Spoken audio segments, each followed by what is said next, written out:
overall, really. Maybe the last couple of years. What's going on, everybody? Hope everyone is having a great night. Miami Hurricanes are putting a stomping on the Duke Blue Devils. Man, I haven't seen this good of a performance in quite a while.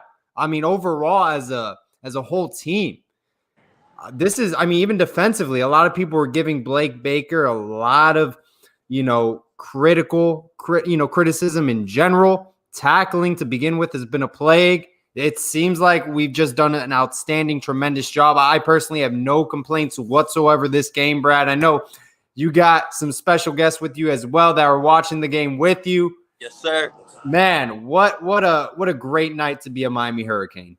Woo, man. Well, where do we even start, right? Like, it's like every little thing that the fan base has critiqued all year, we have done everything correct tonight. I mean, this was a better performance than Florida State, in my opinion. We were off for almost 3 weeks, and the energy, the excitement, the way the players, the coaching staff came out aggressive. I mean, fans got to remember, man, we came off for 3 weeks, pretty much 3 weeks with no football. Our starting quarterback had COVID. We only had a week to prepare and practice. First couple series on offense struggled a little bit, obviously. A couple fumbles by Jalen Knighton and De'Aaron King. But, man, the defense, where do you even start with this defense, man? Like, imagine if Greg Rousseau was on this football team. And all the Cane fans that want Jalen Phillips back, see ya. He's gone. Forrest Gump. There is no – he is future first-rounder. I mean, him and Quincy Roche were amazing. Nesta Cervera. Eating all day. I mean, he's been at the buffet since we've been talking. Like it, and you know what? Hey, COVID-19, no fans there, no problem. It's been social distancing. Hey, our running backs have been social distancing the whole game. And you make a great point. I mean, we literally were missing 15 players. Al Blades was not there. Zach McLeod was not there. Sam Brooks was not playing. Jared Harrison Hunt, Jonathan Ford. I mean, literally, we were missing everyone, and we still are blowing Duke out by 48, and the game is not over. Not even over. This may be our first shutout against an ACC conference opponent. I think Manny Diaz has shown the program is changing. There is progress. We had 3 weeks to prepare, and it's finally paying off. Brad, what are your guests? How are they feeling about this game? I got my boy Tilo with me. What's going on? Tilo, man, what's your thoughts, man? How you feeling? I know you mentioned a specific player that caught your eye. Let's talk about him. Brandon Jennings. I mean, the way he filled that hole and he hit that running back, it set a tone. It let us know that, hey, it's time. We know we ain't getting no respect in the rankings. We don't care about that. It's just about us showing up, playing one game at a time, and just coming together and finding that team unity and that rhythm for the rest of the season. And that's just how I see it. Man, we blew the top off, man. I love it. We put the gas on the pedal the whole game. We've been consistent. I mean, everybody on the defense was eating. I mean, even though I had the turnover chain on, I'm pretty sure we're still getting turnovers. Right now, as we speak. I guarantee there's a fumble somewhere. And Paul, you mentioned the 48-0 shutout. Anyone that's a stat person, the Miami Hurricanes have not had a shutout against a Power 5 team since 2001 against Syracuse. I personally did not expect this performance. One thing I'm very happy, we finally were able to develop the run game. Cam Harris finally had a very good game. He had some very key breakout runs that went for big yards, scored a couple touchdowns. Don Chaney, a lot of people want him to get more snaps. He's getting an increasing amount of playing time. Jalen Knighton went down. Brad, I don't know if you have the injury status regarding Jalen Knighton. If you do, by all means, but he did not play after he fumbled the football in the first one. Hold on. Turnover chain just came out again, apparently. Turnover chain. We got people. We got resources. We're keeping it involved at the game. But yeah, hey, man. That's another interception, by the way. Who picked it off? Coached a hell of a game Who tonight. picked it off? 28. I don't know. All the reserves are in. I'm pretty sure that's Isaiah Dunson or Marcus Clark, if I'm not mistaken. Marcus Clark, because Dunson. Marcus Clark. It was Marcus Clark, Clark. baby. Yeah, Hey, I tweeted him out before the game. He needed to step up without Blades. Obviously not coming to the game. I will say this. Side note, I know we're hyping up the team right now, but I am a little worried about Al Blades. I don't know if anybody's heard, but he did not travel because of COVID. It was because of something else. So let's hope everything's good with that. I know it wasn't an injury. So who knows what's going to happen, if we might need another corner later on down the road. But yeah, Paul, you mentioned the running game with all the running backs, but you can't forget about the offensive line. The offensive line. There it is. Donaldson, one word. Yes, number 5'5", man, 55 showed up. You saw young Jalen Rivers coming in the third quarter as well. The depth is slowly starting to get there, man, and it's amazing what happens with a great coach. And Brad, Exactly. go back. Excuse me, Paul. Go for it. Conversation where I said, "How long do you think it's going to take for us to compete with like the Clemsons and Alabamas?" He said, "This class is coming in next." He said, "Once this class comes in and implants itself and gets into the thick of things as far as competition wise, it should get us to that next level." And I believe so. Yes. Yeah, no, absolutely. I mean, look at the personnel we have coming in. James Williams, Cameron Kitchens, Romello Brinson. All of these guys are elite players at the next level. Local players from the South Florida area, all from Miami-Dade County. Yes. The future is so bright at Miami. Plus, we're still in position to land a very good quarterback in Jake Garcia. All right. Then, I don't know what's going on with Demarius McGee, but we're still in play for him. He's still considering Miami. He's a great player. We might even hit the transfer portal. And plus, the star of tonight's game, Jalen Phillips, he still has to make a decision whether he's going to return or not. Oh, no. There ain't no returning that guy. Hey, man, that's like going to Best Buy, buying something, and you don't got the receipt. You ain't returning that bad boy. ain't no returning that one. Jalen Phillips is gone.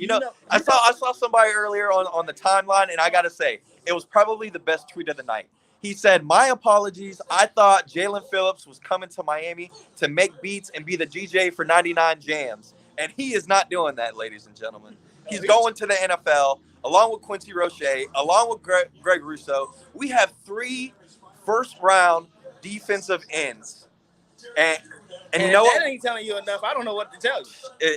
It's scary, man. LeBron said, not 1, not 2, not 3, not 4, not 5. Yes. But, Paul, to be real with you, who I really want, I want Mason Smith. I'm just going to be real. That beat down that Alabama's putting on LSU right now. Exactly. Part of that. And he made a great point, Paul. Us all fans, we're seeing how great this defensive line is doing, how much pressure they're putting in. And you know what? Mason Smith has already came out and said that he fits perfect in that defensive line. Look how much fun they're having tonight. Oh my God! Look at the sideline. Look at us fans. This feels like Leonard Taylor, 2017 hello? all over. Mason? Are you kidding me? To replace 3 first round? Come on, man. That's just, you go ahead and just open up the dam and just let it go. I mean, look, even Peter Rees, he's been very critical of Manny Diaz. Even he quoted, he tweeted out, I think Manny Diaz is growing on me. Look at the progress we're seeing from a first-year head coach. This is a team that we lost to last year, guys, and now we're blowing them out. We're shutting them out again at their home stadium in less than 7 days of notice. And you know what? I think it all starts with De'Ara King. It does. And Rhett Lashley. It does. And what did I tell you when we were sitting there? I said, what I love most about De'Ara King, what he brings to the table is leadership, something we've never had at a position in which it is so critical to have. Yep. Next time, that was not Van Dyke in the game. It was Peyton in the game. Brad, Navon Donaldson. I know we touched on him a little bit. First game back for the Miami Hurricanes was opening up big holes all game. I did not expect this at all. Huge holes. I mean, the holes were big, man. It didn't matter what we played, what call we made, man. They were gaping holes everywhere. Everyone on this football team has excelled expectations as far as tonight. The only person I could criticize is N'Kosi Perry. He's still more rusty than Mater. So I don't know what we're going to do next with him. I'll be honest with you. I'm glad that Jay Garcia is pretty much coming to Miami. I think it's going to be a him and Tyler Van Dyke showdown if King leaves. I'm almost positive that Kosi will end up probably transferring to a local South Florida school, whether it be USF, FAU, FIU. Best wishes to him. But, man, we are looking really good.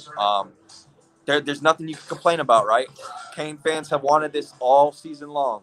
You want Exactly. the line to do better. You need the running game. You want our passing game to improve. You want our defense to come out aggressive. 3 weeks off, people talked about the layoff. People talked about the weather. The game isn't even over, and you know what they're talking about? The Miami Hurricanes. Ha, holla. I mean, it's like the hurricane every season. I don't know. It just makes me feel like not only the trajectory that we're going in, but just the whole like vibe of South Florida, along with the Miami Heat going to the finals. I mean, it's just everything is just coming together. I mean, Yes. I tell you what, man, Paul. All we can do is just keep enjoying it. I was entertained. I don't know if anybody else was entertained, but I felt like, a gladiator going in tonight. So. This was probably the best game we played all season. By far. Best game. By Easily. far. Now let's be honest. Duke is not a good football team. We knew that going in. Right. But to shut them out, to come the way that we played, to be aggressive right off the bat and not let go the whole game, even when our second unit comes in, it's very telling that Manny Diaz and his staff is going in the right direction, Right. and that we're on the right track. And I think at this point, we just need to stack quality players in certain positions, start to create this depth, and we're slowly doing that with this 2020 class that just came in and the 2021 class that is going to change the future. Absolutely, man. And I personally hope Rhett Lashley, can stay here for another year or a couple years. I know there's a lot of head coaching positions opening up, but man, the impact he has already made. Just imagine if we get De'Aaron King comes back, or just working with a Tyler Van Dyke, a Jake Garcia, what the future can hold for this offense. Guys, I'm extremely excited about the future. I know we got a tough schedule next year, but let's not focus about next year that much. We got North Carolina next week. They're also a very good offense. They are. This is the perfect time to really play your best game of the year, because next week is going to have a lot of implications, not only for this season, but for the rankings as well. A lot of people disrespected us last week. Oh my God. At Iowa State jump us. Now we're going to play a very good offense in North Carolina.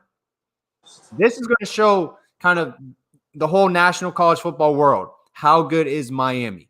And I'm pumped. I'm excited. I can't wait. I think we're going to play a very good football game against North Carolina. I was going to say, you think we're pumped? Look at the scoreboard. Look at our players and our staff.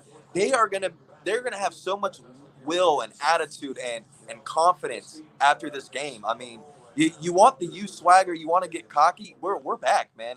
I'm not saying the U is back, but as far as the confidence and the way you carry yourself wearing a U on your helmet, this is what it's all about. Having fun and beating the crap out of your opponent.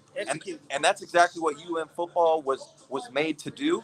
When Miami football is at the top, this is what we do every single week, and it's showing. Yes. Blake Baker haters. There was a comment about it. I got to admit, myself, I've been critical at times. Have you guys been critical at times? I think everyone has. Questionable. Yeah. He has shown up tonight. He has shown up. Absolutely. Tremendous job. He called a great game. I think Paul, with Rhett Lashley being the offensive coordinator, Manning is able to actually go back and actually do the defense. What he does. That's his baby. So I think that 3-week period they was able to come together and come up with a plan to actually interpret whatever he has as far as Blake and then Manny Diaz, and putting it together to make it one. And you can see it, man. That aggressive, still don't let nobody behind you type defense. I mean, I don't know what to tell you. And the tackling has been excellent tonight. Yes, tackling in space. Tackling has been the best tackling we've seen all year. Every single player on the team, was tackling to perfection today. I mean, it didn't matter if you were in space, if you were trying to keep the guy in front of you, if it was a trick play or a fake reverse. Oh, that Phillips. Miami came to play, man. Every single player on this football team were hungry. And this is what we wanted. There's nothing you can complain about tonight. And someone brought up in the comment section just a few minutes ago, and they brought up a good point. Before, not this season, but last season, the big name that was going around was Mario Cristobal, right? Mario Cristobal, it needs to be the guy for Miami. He needs to be the head coach just because he kind of grew up in Miami, right? Very similar to Manny Diaz. He just has the experience that Manny Diaz never really had. Well, look at Mario Cristobal right now. Back-to-back losses at Oregon, and we got Manny Diaz, second year as a head coach, putting on the performance he's putting on. I mean, big ups to Manny, man. Anything that has needed to be changed the past 2 years, Manny Diaz has gone out and do it. And you know what? Every single thing on our football team is doing better except one key position, and that's cornerback, right? I guarantee you, mark my words on this show tonight, when this season ends, we'll have a new cornerback coach. And what comes with the new quarterback coach is recruiting. Because we got to get somebody that's working. I'm telling you, that's the only way it's going. I don't know. I'm telling you right now, we are this close. The way we have played this year with COVID, not being able to have a whole season, off season to prepare, we are this close from being to that next level team. We're most likely going to a New Year's Six bowl game. You mean to tell me if we had a legit cornerback coach that could land these 5-star, 4-star corners out of our own backyard with a better developing, we're going to the next level. That's all we need. I will say this, I like the future at the cornerback position. Marcus Clark, first interception as a Miami Hurricane. Isaiah Dunson, he's going to be a good player down the road. You see small improvement. He's made some big plays. The best way to get your large 3 top. So, and most consistent corner, I mean, we have to Corey Couch, but DJ Ivy, I mean, he's come along a lot this year. Yeah. A lot this year. I don't know the situation without Blades right now. Like you mentioned, Brad, it's not COVID related. He didn't travel with the team. I would love to have him back next year. We need depth. We need players because we're very slim at that position. But I think moving forward with the personnel we have right now, we pick up a couple guys from the transfer portal out of high school. I think the future is bright at the cornerback position. We'll see what happens. Regarding our coaching staff, everything does get evaluated at the end of the year. So it's going to be very interesting. We got 155 people on live with us, 17 minutes in. I want everyone to put in an order at stickersbyab.com. Yes. Put discount code SCOOP in all caps, 15% off on all your orders. It's the holiday season. Absolutely. Go get your loved ones a Miami Hurricanes, Miami Heat, Miami Dolphin sticker design. And if you have a company, if you have a YouTube channel, a podcast, they do company designs as well, like they did with the YouTube channel. This game that we just had against Duke is the perfect time to go to Stickers by AB and get the hit stick, talk shit, bust dick stickers because it is going down. Guys, how about who do you think from all the young underclassmen that played? I mean, Corey Flagg sticks out to me the most, but other players, I mean, to Corey Couch as well, that really made an impact. I mean, the future is just so bright right now, and we're playing younger guys, and they're stepping up. They're playing better than veteran players. I mean, Bradley Jennings had a great game, but I mean, Corey Flagg's just done a tremendous job this season. Absolutely, and you know what? A viewer that always watches our show pretty much every week. Shout out to Miss Sandra Roberts. I gotta say, Elijah, anytime he gets in the game, man, he does his thing. Anytime he has a rep, he makes it shine. And I think Elijah Roberts is going to be another kid to look after as well. I was hoping to see a little bit more Quentin Williams tonight. Shout out to Pops, Joe Williams. Them being in North Carolina, a little bit of cold. I thought Quentin Williams would get some more burn. But him moving to D-tackle, I think, is going to help. And like I spoke to a few people off the air earlier today, it's going to be very interesting to see how our D-line looks in the future, especially next year, because the past couple of years, our DNs have been the strong suit for this football team. And with 3 DNs leaving after this year, it looks like our D tackle position is going to be what's going to be the strong suit and what's going to carry this D line next year as far as experience and quality depth. I really want to see Pat Payton pop. I've heard rumblings that Florida State is involved with Pat Payton. Me personally, I think that's all smoke. I think Pat Payton is trying to put as much pressure as possible on the staff to let the green light go very quickly. Key stat of the night, guys. Miami, 7 losses last year. Lose to Duke away. We're blowing out Duke 48-0. 202 people live with us now. Guys, what do you think going into next week against North Carolina? How are we feeling? I mean, this is a high-powered offense. We probably played our best, most complete game of the year. How much more confident are you going into this game? Or do you still need to see consistency throughout this team? Because that's one key thing we need to see is consistency, and that's going to develop over time. Want to hear your thoughts, guys. So you hit on it with consistency, right? As far as this year with COVID-19, you look at any team in the country, even a team like Alabama, their defense is not consistent. They have a good defense, but their defense this year has not been consistent. If I'm not mistaken, Miami's defense is actually ranked ahead of Alabama statistically this year.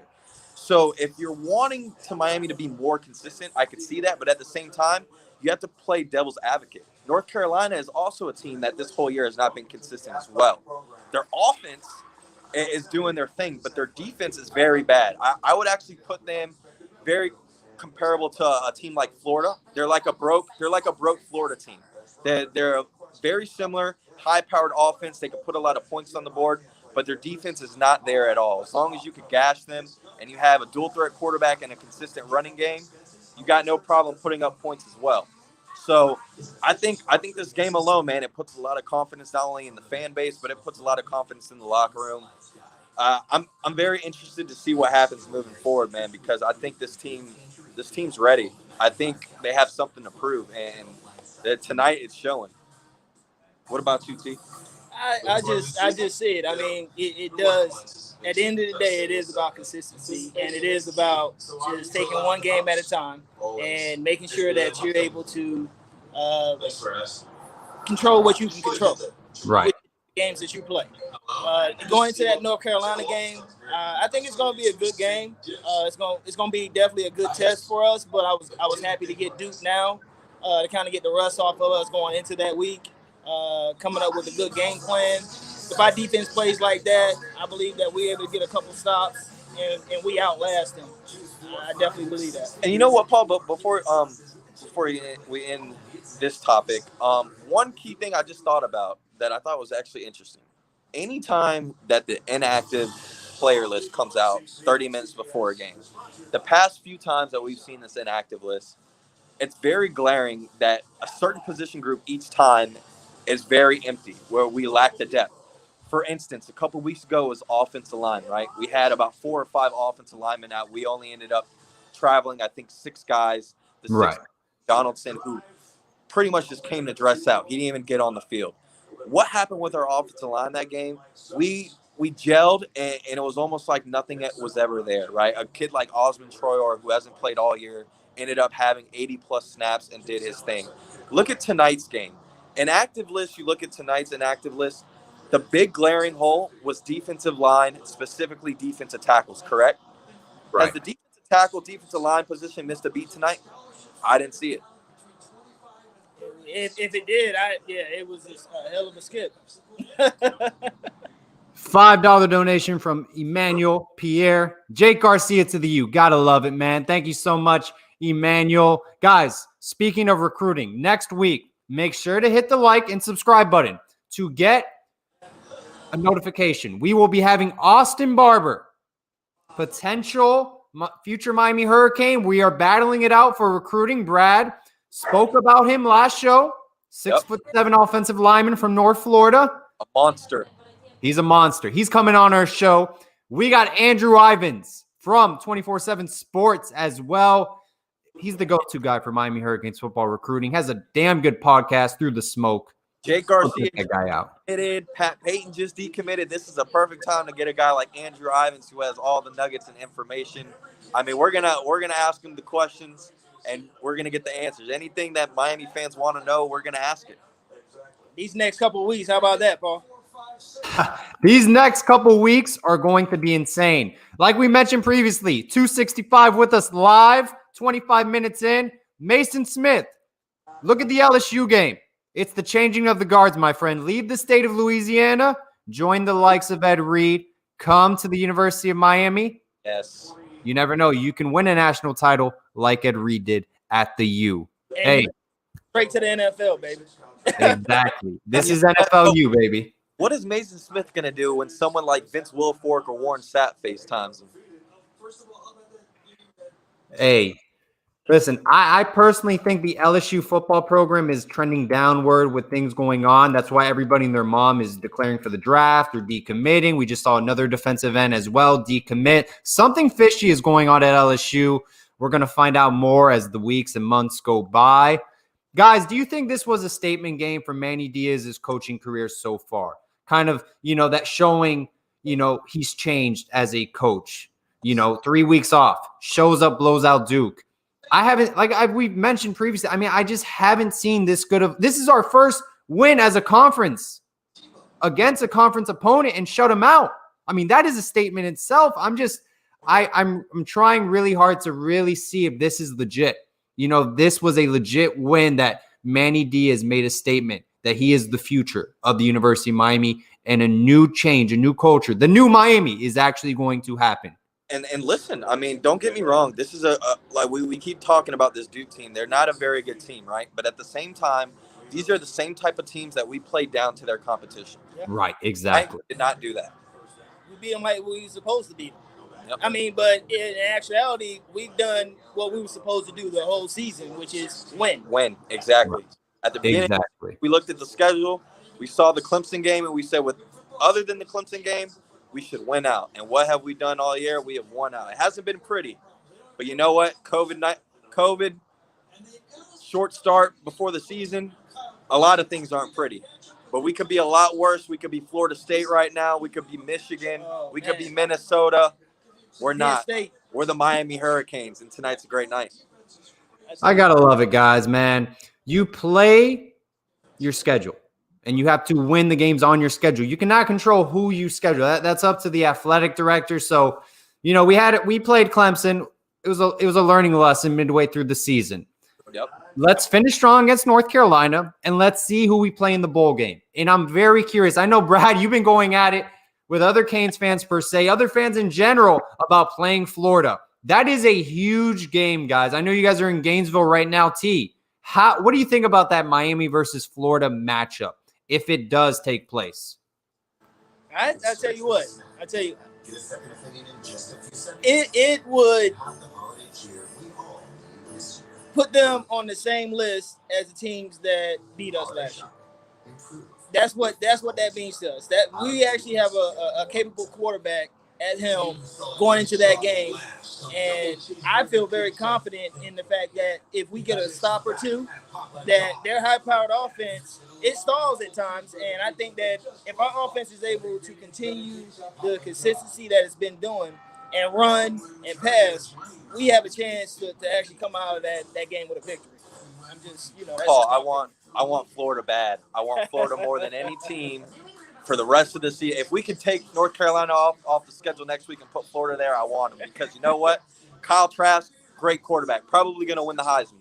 Oh. Very good offensive coordinator. Very good head coach this year. But you know what?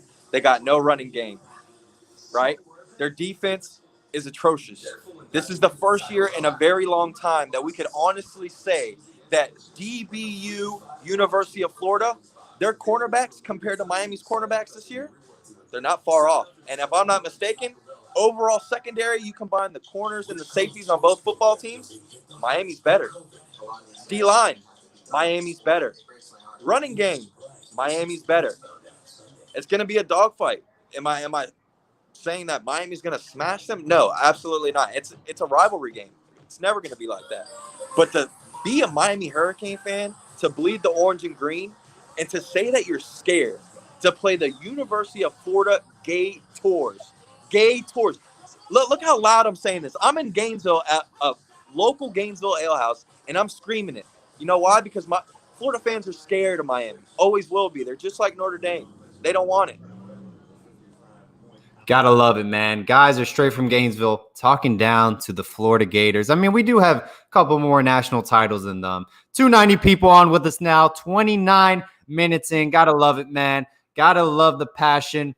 A lot of people in the comment section, it's just Duke, guys, relax. Once again, man, look at the 180 in this football program that we literally played are probably the most complete game against a Power 5 opponent in such a long time. I mean, this is the best defensive game I've seen at Miami in so long. I mean, seriously. For the fans that say this is just Duke, I want you to be at home for 3 weeks and not work, right? Let's say, I don't care what your job is. I don't care if you're an electrician, if you go to Foot Locker and you sell shoes, if you're at a candy store or a grocery gas station and you're the sales clerk. I want you to be out for 3 weeks and not work at all. I want you to deal with COVID, right?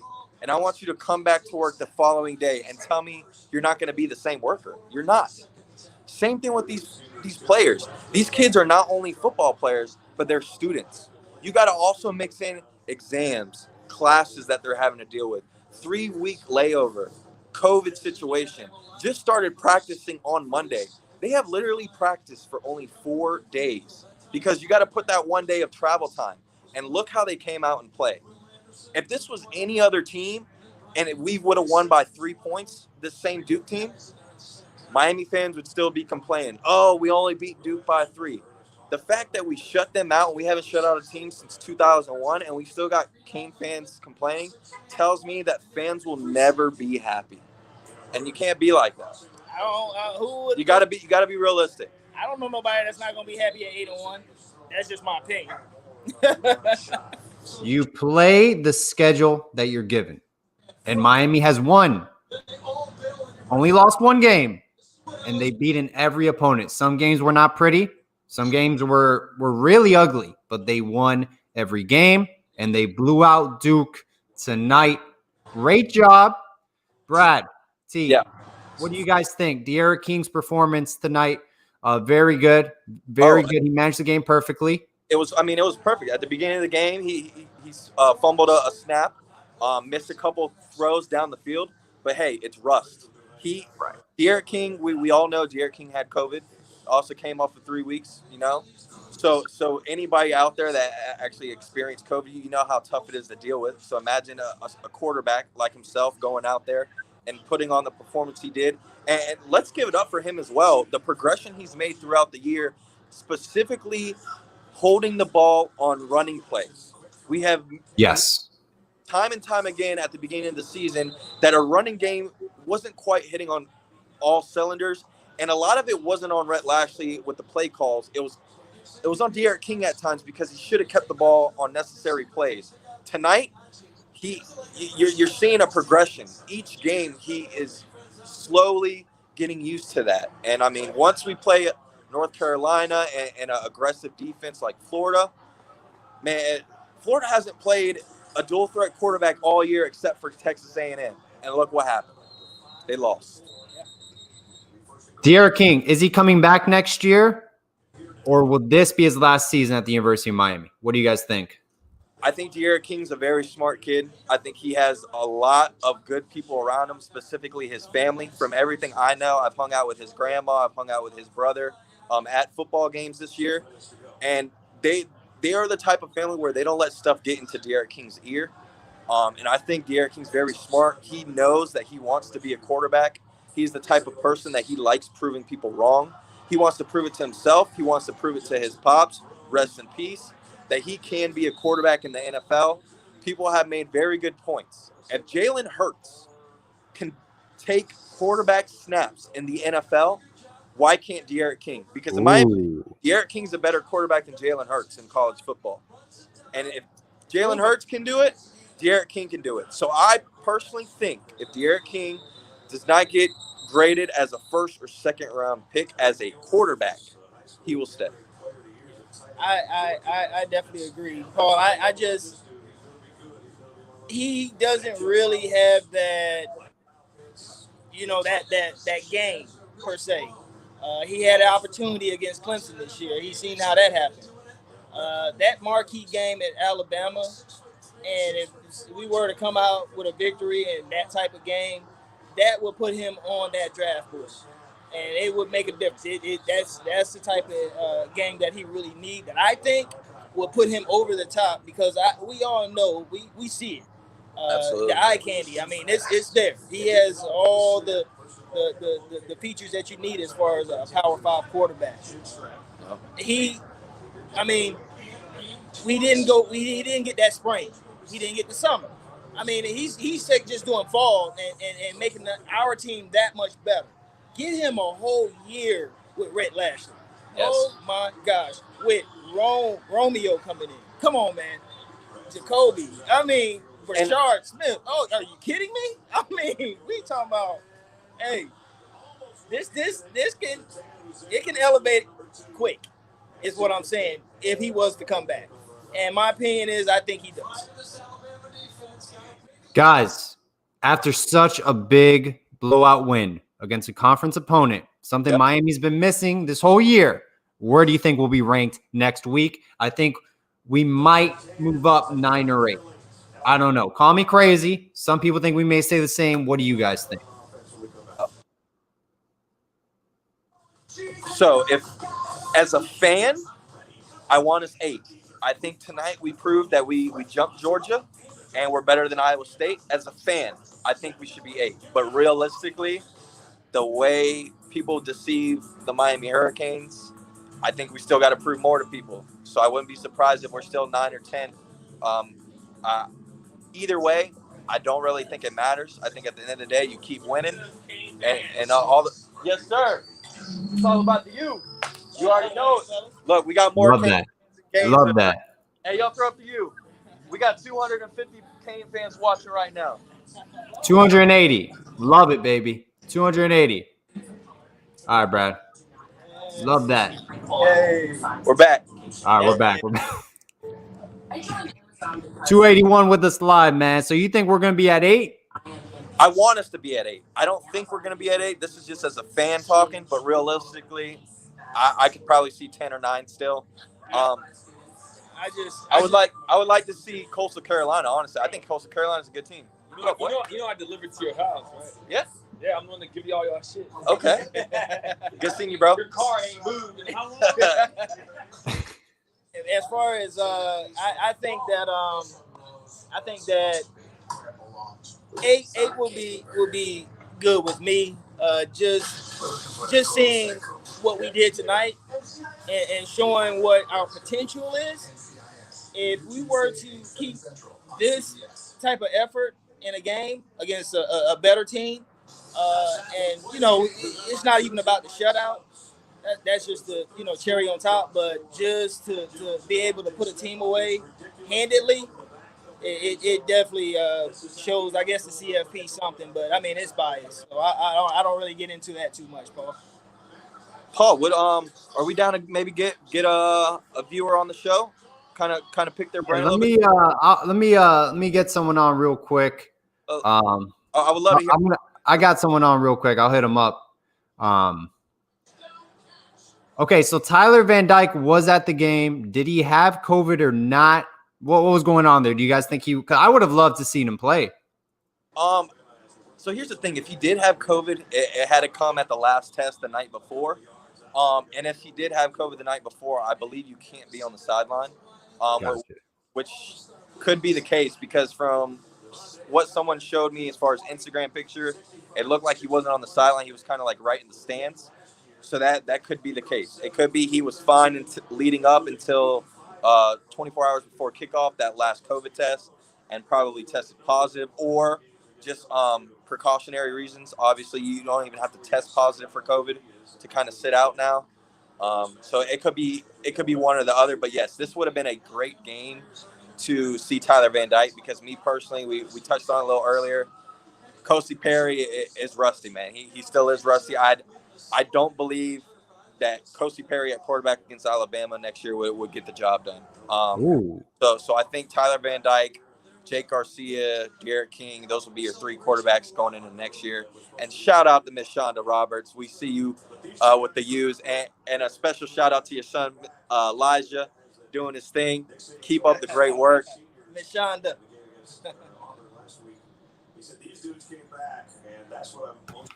We got Shonda Roberts on the show. Thank you so much for tuning in, Shonda. Greatly appreciate it.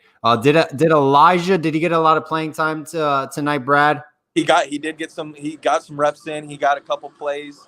And like I said, man, anytime Elijah has gotten reps, he has done his job. Same thing with Joe Williams' son Quentin. When they get the opportunity, they make the best of it, and that is something that I don't think young freshmen have done recently. Is when they get the opportunity to do something, they kind of drop the ball, and it seems like it's a little bit different this year, which goes back to coaching. And Coach Stroud, I believe, was not at the game either. So the fact that our D-line came out the way they played, I honestly wouldn't be surprised if after the game, when they do post-game interviews and they interview guys like Quincy Roche, Jalen Phillips, Nesta Severo, what they did tonight, they did it for Coach Stroud. I truly believe that, because I believe he was in the hospital at some point during the week. So hope everything's well with Coach Stroud as well. Yeah, definitely. We for him and his family.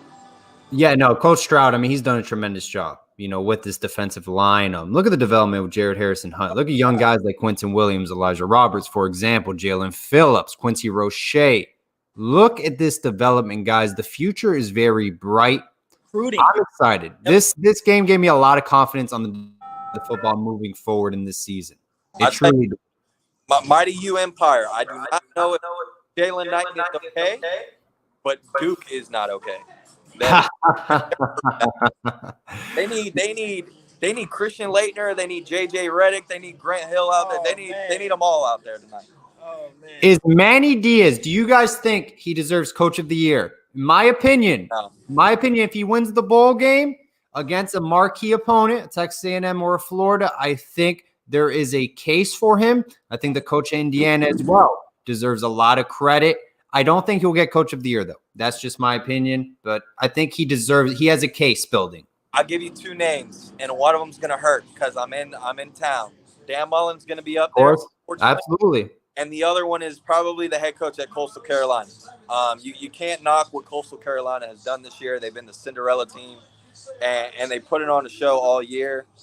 They had the Cinderella story behind them. I wouldn't be surprised if ESPN and the people that kind of go for the votes of that, I wouldn't be surprised. But ACC Coach of the Year, that's a different story. I think Sean Rounds hit it on the head. I think Manny Diaz can definitely be Coach of the Year for the ACC. With all the moves that he made in the offseason and to be able to sustain the momentum that we have recruiting in a pandemic, I mean, that's just, 6-7 last year. I don't even remember last year. It don't even matter. So, and that's the thing too. I try to reiterate a lot. With people listening, Miami Hurricanes fans, even myself, I forget. How much it hurt last year, losing to Virginia Tech, to Georgia Tech, to Duke, losing, to opponents that were below your level talent-wise, and we're finally taking care of business against those schools. It's a complete 180, and I just hope people appreciate it. A second-year head coach is making the improvements, guys. I just hope people appreciate it. I hope so too, man. I mean, unfortunately, it's a little disappointing that there's still fans out there after the performance we had tonight that are not happy. And man, there's nothing you cannot be happy about after tonight. We did everything we were supposed to do.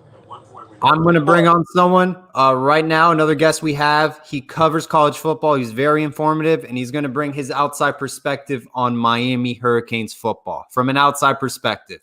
Okay. Stu, you're live with us with 260 people on live. Stu, what's up? What's up, Stu? Quick thoughts, man.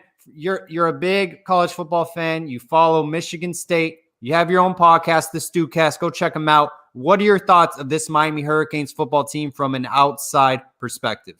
Much love, gentlemen. Thanks for having me on. Yeah, I mean, you guys beat a high school football team tonight. You really took it to them. Thoughts and prayers to David Cutcliffe. I think you took his soul from him tonight. So that's cool. Look, I mean, we know what this Miami team is. I think we know what kind of level of talent is on this offense. You get Christian Harris going in the right direction. You get De'Ara King. You give him a little bit of time. You got ball hawks on the defense that can exploit these middling teams. I think even with how many, Lord knows how many COVID positives you guys got, but I think there's talent here. It's just, can they reach that next level? And I think the next couple of years are going to tell you that. But for this season, certainly a top 10 team. And, it's going to be fun to watch against North Carolina, who didn't cover against Western Carolina today. But to see how they match up run game-wise, really interesting. Yeah, I agree. Williams is a bad boy. Yeah, and Carter too. Yeah. I mean, coming into the season, I thought Sam Howell and Dads Newsome was going to become what Mac Jones and Devonta Smith are now. And it just hasn't come. It's like Sam Howell's waiting for like a Christmas card invite to make a pass. Now, can Jalen Phillips, can Roche get to him? Maybe. I mean, Florida State was able to, and I think they quit on the football season in, let me check, August. So, I mean, they're exploitable. Guys, 15 players out, 3 weeks off. All heart, go Canes. Gotta love it, man. Donnie Hudson, great comment. That's my thing, is like how all the key players that we had out, and yet we're just dominating opponents. It was a close game, but we had so many players out in this COVID season. Imagine we had a full season. Imagine we had Gregory Rousseau back. Brad, T, what do you guys think, man, moving forward next year? Is it time to believe in the hype? Yeah, I mean, look at the 2021 recruiting class, right? I mean, there's so many high caliber players that we continue to miss out on every single year, and this is the first year after coming off of the 6 and 17 that we're actually landing them in pretty much key positions that we need. Unfortunately, we haven't landed a corner or an elite linebacker, but we're slowly getting the domino effect, right? It all started last year with Avonte Williams. It led to Leonard Taylor and James Williams scenario, and now look, Jake Garcia is right around the corner. Who knows what happens with a Mason Smith and others? But again, I think you got to. People are playing devil's advocate, right? If we would have won this game by 3 points, it was just Duke. We beat them 48-0. It was just Duke. I think at the end of the day, they're going to say the same thing regardless, but you got to play with what's in front of you. And again, 15 players out, 1 week to prepare. You can't ask for anything. And for fans saying, oh, we're not that excited, jumping over the moon like you, I'm not saying that our whole season is like this, but after the performance you just had tonight with the whole list of players that were out, you got to be happy. You do see improvement, and that's what it's about. It's about exactly these athletes and putting it out there on the field for us to see as fans. But at the end of the day, I see the momentum. If we finish strong, 10-1, something along those lines, I mean, it's without a doubt that Manny has done what he said he wanted to do, which is not only coach Miami, but he wants to enjoy his athletes out there on the field and play that Miami football. By the way, side note, Devonta Smith tonight, former Miami almost commit. Devonta Smith has 11 kids, and they all play for LSU. That's 100% sure, because he put on a show tonight. Alabama's putting just they're literally just destroying LSU. Ed Orgeron, his time at LSU, I know he won a national title. People are freaking out over there. It was a gift of a year last year with Joe Brady, Dave Aranda. That's what happens when you lose key coordinators. Stu, What positives do you see from Manny Diaz, from an outside perspective? Do you think Manny Diaz is making the improvements at Miami, to be on the radar at a national level? Because, it is one season. Miami, he has done a complete 180, but you think Manny Diaz is the right guy? Tough question. I'll start with the beginning part.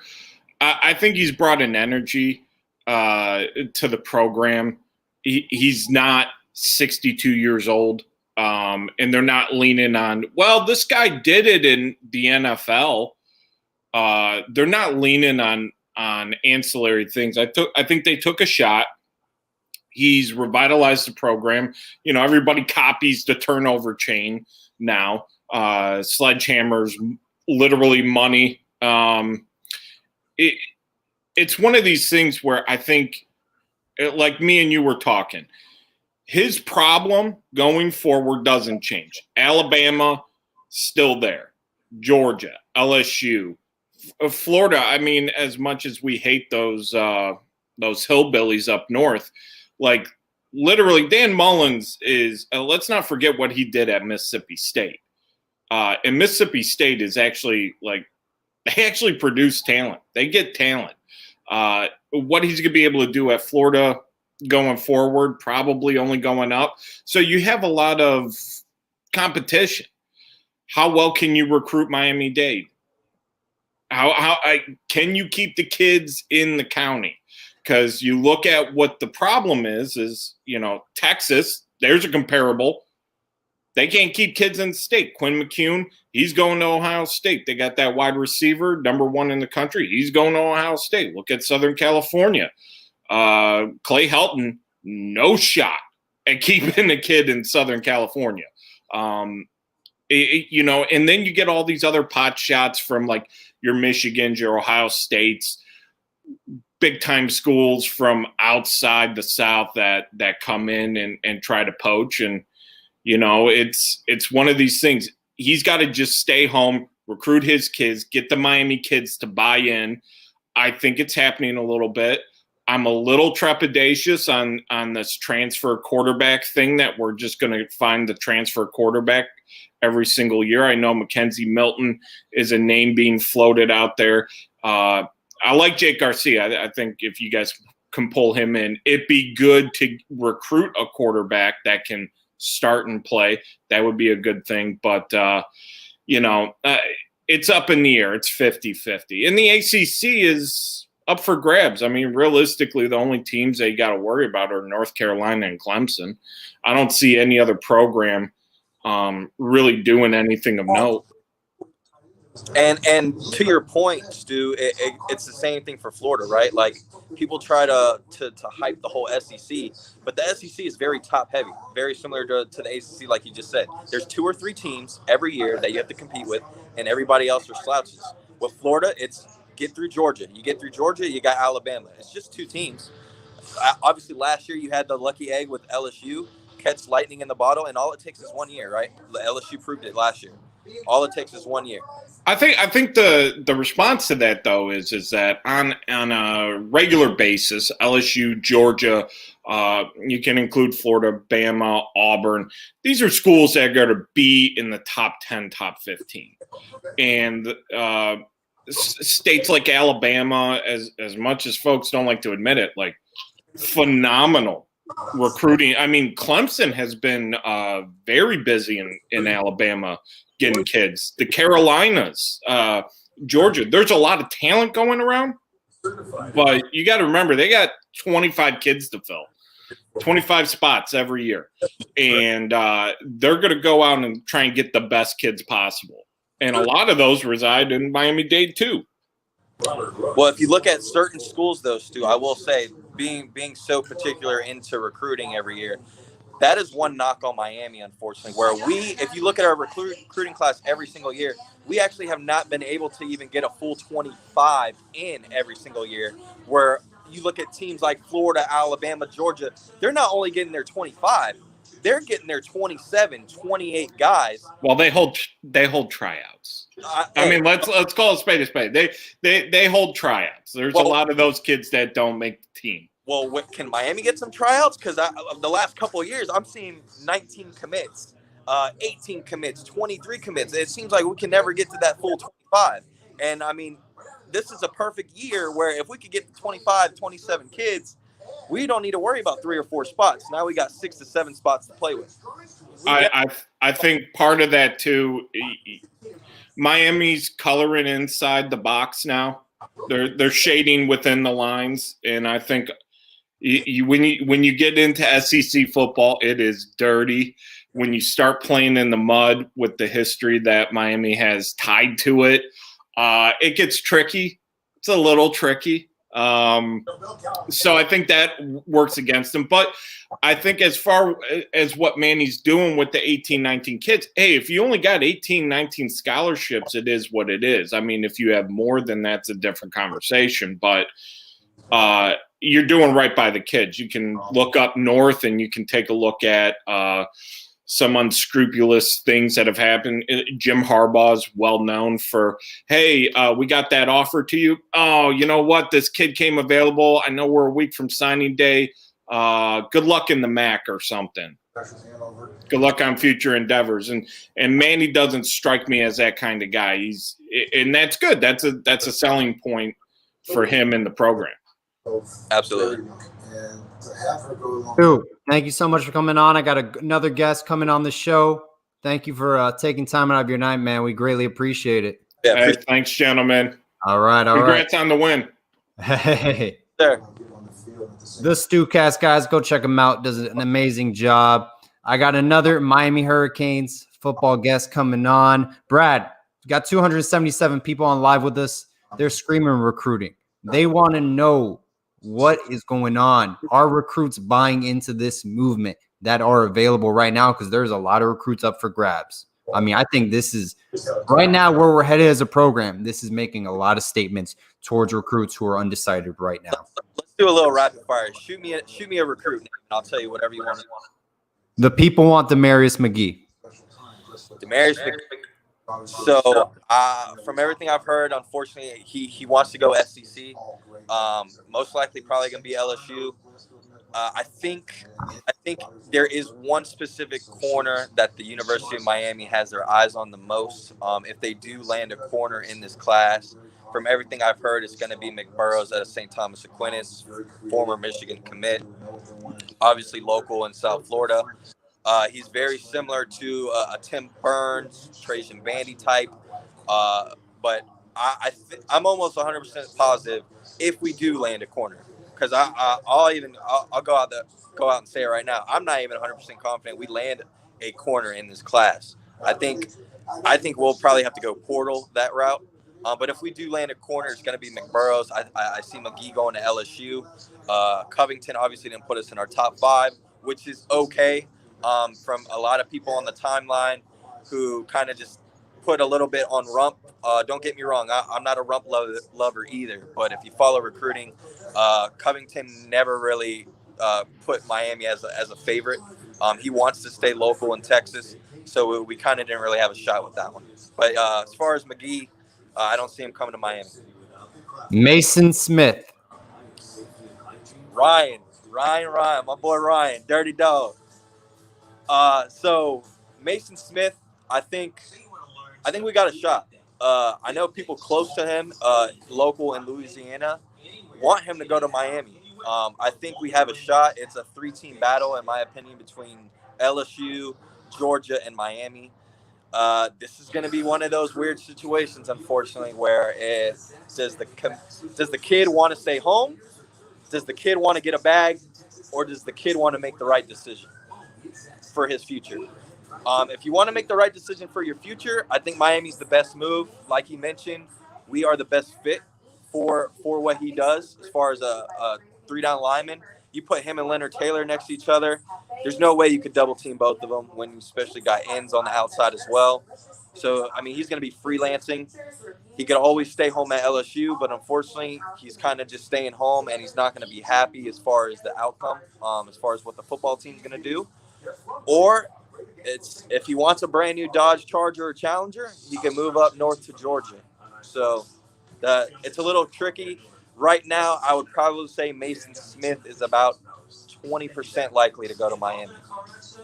All right, we got our guest backstage. Ross, what's going on, man? Ross, What's up, guys? What's up, boys? How's it going, man? What's up, man? How are we feeling, man? How are we feeling about this blowout shutout victory?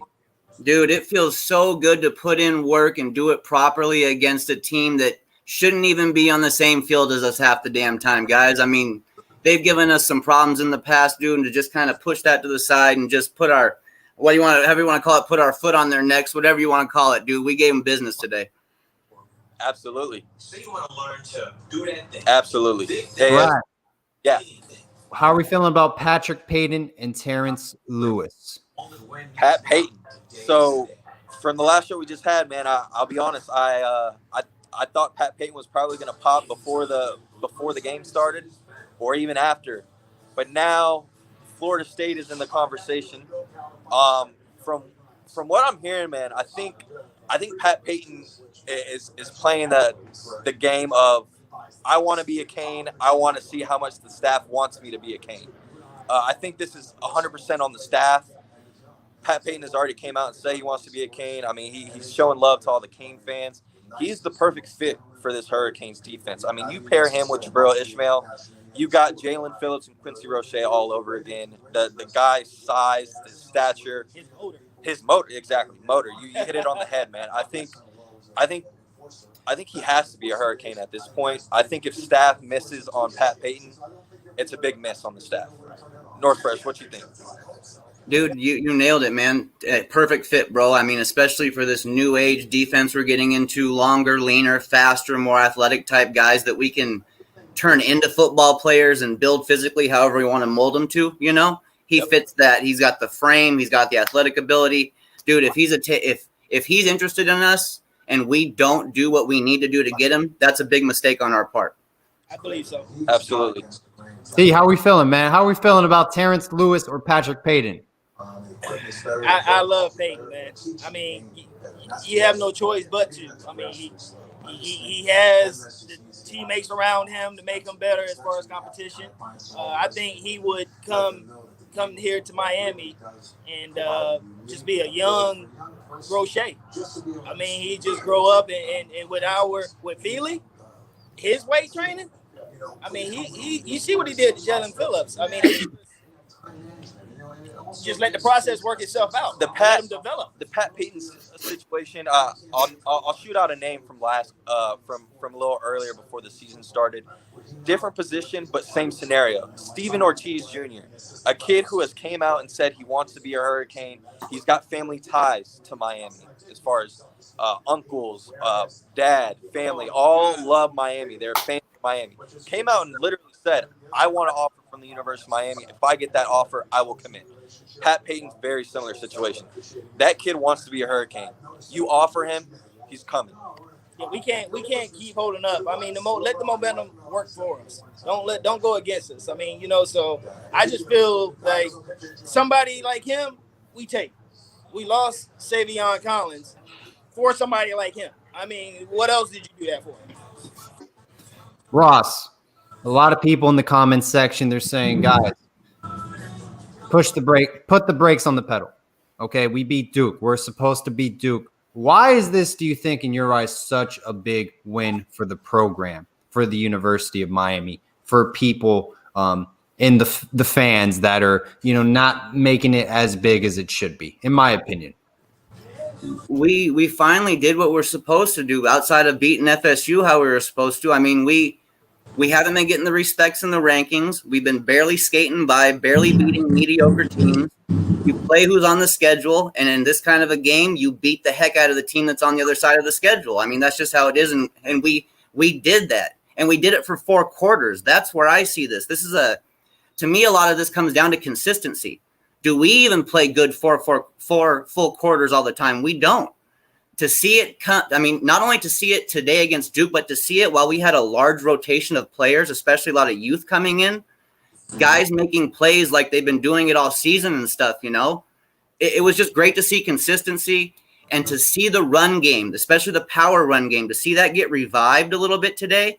that going forward against UNC, especially if we get in a shootout type scenario with them, and we need to control clock and control time, that should be big for us. I hope that builds confidence again in that aspect. No fresh. I just to piggyback off of you. It's the fact that we needed this game to knock out some of that rust going into that North Carolina game, and for us to put up a game like we did all 4 quarters, and get that young talent in there.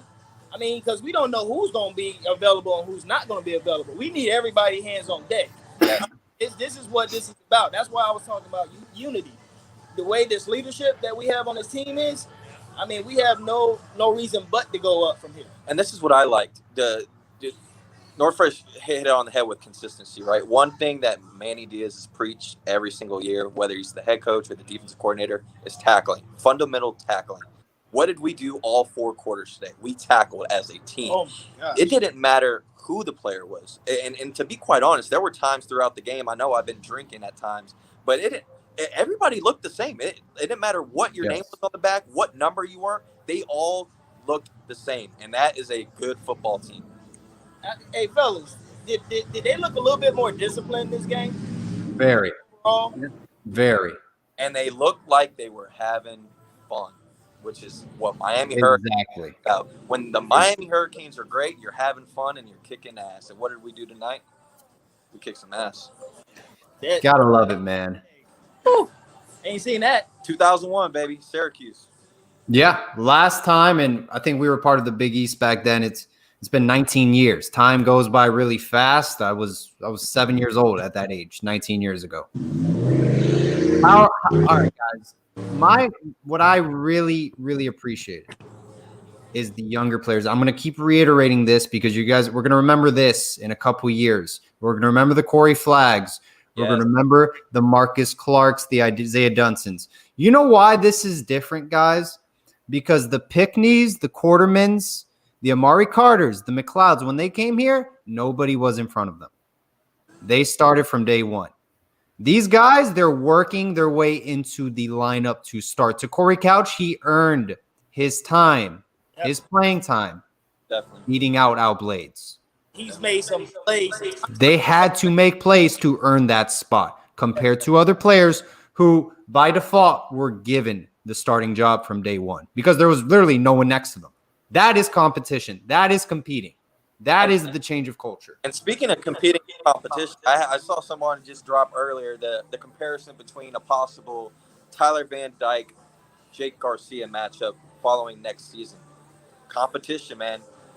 When Green Tree has the best competition, that's when Miami is back on the map. And it starts with elite positions like the quarterback position. When you are able to have a Tyler Van Dyke, Jake Garcia matchup every single day in practice, that makes everybody better. Not just the quarterback, not just the running back, not just the offensive line, not just the receivers, and even the defense especially. You're having to pretty much play against 2 different types of quarterbacks throughout practice to where when you get in a game-time situation, regardless who you're playing on the opposite side, you have been prepared to play against different types of quarterbacks. This defense has gone all year practicing against De'Aaron King, who's a dual-threat quarterback. Let's say he doesn't come back next year. Any quarterback we have on the roster isn't going to be dual threat like De'Aaron King. But you know what? Our defense is already prepared and played against that type of player to where then when we get to play against a dual threat quarterback, we're prepared and we're used to it. Terrence Lewis, I've seen that name 40 times on the comment section. What's going on? Is it Auburn? Is it Texas A&M? Is he coming to Miami? Where are we at with Terrence Lewis? I want Fresh to take this one first. Because I know Fresh is on the TLU. Man, I mean, it doesn't feel good, boys. It doesn't feel good to me. It just doesn't feel good at all. Nothing I'm hearing is sounding like that he is. I dare even say that we might be third on the list. Like, you know, there's been that talk, but we really, truly, really might be third on that list right now. I think he's going to the SEC. SEC. Yeah. and you know what? To be quite honest, if you follow Terrence Lewis's recruitment from the beginning, he kind of wants to get out of Florida, right? He's one of those kids that it might be better for him to kind of move away. Not to like a place like Nebraska or a Michigan, nothing like that. But I mean, SEC schools. He's a top 5. He's a 5-star player in South Florida. What do you expect? I mean, it's either you go chase the bag, you go to SEC school, or you get coached by Coach Packy. He's an elite player. I mean, I love to add him, guys. I mean, he's the prototypical new age linebacker. I mean, he is what it's going to be and what it's going to be here just in the next couple of years. He'll be the guy that's, if he plays his cards right, he's the guy they'll say, hey, we want the next Terrence Lewis kind of, guy possibly. I mean, he's got that kind of upside in my opinion. Question for the fans and for Northfirst and you, Paul. Just curious. Let's say we miss out on Terrence Lewis. We don't get a linebacker, right? Next year, all these crazy strikers, all these safeties that are able to play all these different positions that we're going to have next year. I know we threw out Amari Carter going to linebacker if he comes back, but what are y'all's thoughts about a guy like Keontre Smith, who we saw today in open field tackling? What if you move him more in the box and he starts playing linebacker starting next year? What's your thoughts? If he can do that consistently, yeah. I mean, it's about making those plays over and over and over again, earning that trust and all that kind of stuff. I mean, I've always liked him. I liked him in the recruiting process. I think that we've got ourselves a player right there. If he can show he can do that consistently, I'm all for it. If we can add speed anywhere on the field, I say let's do it. Absolutely. No, I completely agree with that. What Ross said perfectly. I think that's what Manny Diaz wants, is to get all your best athletes and put them on the field, specifically in the backfield. That's kind of the profile he's looking at. He wants athletes. For example, Gregory Rousseau, he played like 7 different positions in high school. He even played safety. That's why he would drop back and cover receivers like we saw, I believe at Florida State or the Pittsburgh game, because he was that athletic. That's why they called him the tarantula. He's that freak of an athlete. And that's what Manny Diaz is looking for. You may be a 3-star recruit, like Deshaun Troutman, for example, but are you a freak athlete? Put him in this defense and just naturally play your position, and your athletic ability will take care of the rest. And that's what's going to give a lot of teams trouble. Is you cannot teach natural athleticism, and that's what Manny Diaz is recruiting at the University of Miami. And it will show over time. The James Williams, the Cameron Kitchens, they will do amazing things at the University of Miami. I'm very excited about the future, guys. Definitely. Anything that we have not covered, guys? We have been on this for over an hour. Anything that wants to be said? We've had over 260 people on this whole time. Thank you guys for coming on, listening to us. Greatly appreciate it. Enjoy the win tonight. It's a big win. It could be worse. We could be Auburn. We could be Tennessee. We could be a lot of other football programs right now. Michigan, Penn State. Could be a lot worse. Yeah, I definitely enjoyed the game. I think with all the momentum that we have right now, that North Carolina game is definitely one that we need. We need to keep the momentum going and going into the bowl game. We beat North Carolina. We get that respect we want, guys. We go out and we beat them and we handle them properly and we play our brand of football and we do it right. We beat them by that 2-score maybe plus type of situation. We're going to start to get that respect that we're going to want. Last question for the night before we wrap it up, guys. 2020 or 2017, who is the better football team? Who wants to go first? I want to hear from everyone. 2020 is the better football team. I'll tell you why. Better coaching staff, better leaders, better quarterback, better offensive line. And to be quite honest, the defense is probably a little bit better in 2017. But I think this bend don't break defense is doing the job it should be doing. If you look at the schedule that we had in 2017 compared to the schedule we have in 2020, there's not too much difference in my opinion. I think if we had a Notre Dame this season, it would be the same outcome. I said it earlier today on Twitter. When Notre Dame sees that U helmet across the other side of the football field, they're scared. And I think Notre Dame doesn't want Miami. I'll go 2020 on the same thing, man, and I'll piggyback off what you're saying. One of the biggest things to me is this leadership we're getting from De'Aaron King. I don't know if it can ever be even overstated even to a degree. I mean, what he's done for us at that position and putting this team on his back, is something we haven't seen in a long time, guys. We haven't seen true leadership at that position to where we could even be down multiple scores and still go, you know what? We can get back in this game legitimately and not have to sit there and stress about it. We can get back in every game that we're in. That's the difference maker to me right there is we've got that guy finally at quarter. We got a guy who's talking about, they mentioned, I know he's not going to win the Heisman, but, those things come up here and there. Derek King's a possibility. That's just something we haven't had. That's the difference maker. Yep. Yeah. T, what do you think? I mean, I'm just going to piggyback off of what both of y'all said. I mean, it comes down to the leadership. Coaching matters. Rhett Lashley, Garen Justice,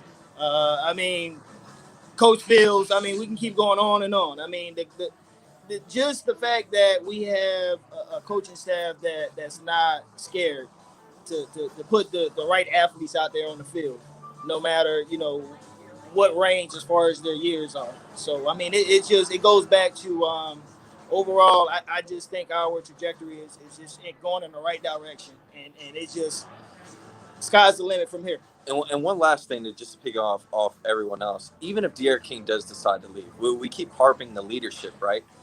Even if Derek King leaves the football program after this year, guys like Peyton Machota, guys like Tyler Van Dyke, guys like N'Kosi Perry, they are now able to see what a leader looks like. Yep. They have an example in the locker room, in the study room, in the film room. They are now able to learn how to go about being an actual quarterback. And years prior, we never had that example.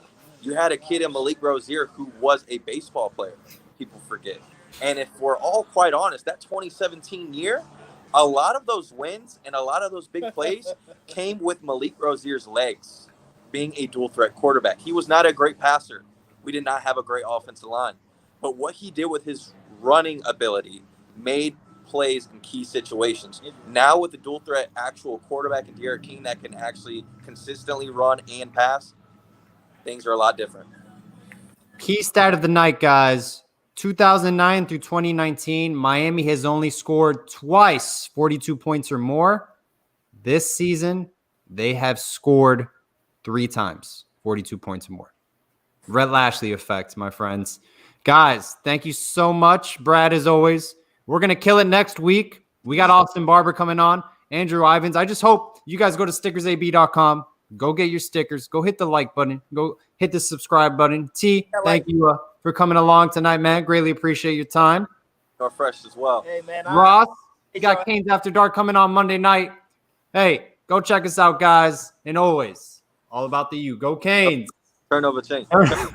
Turnover chain. Turnover chain. Turnover chain.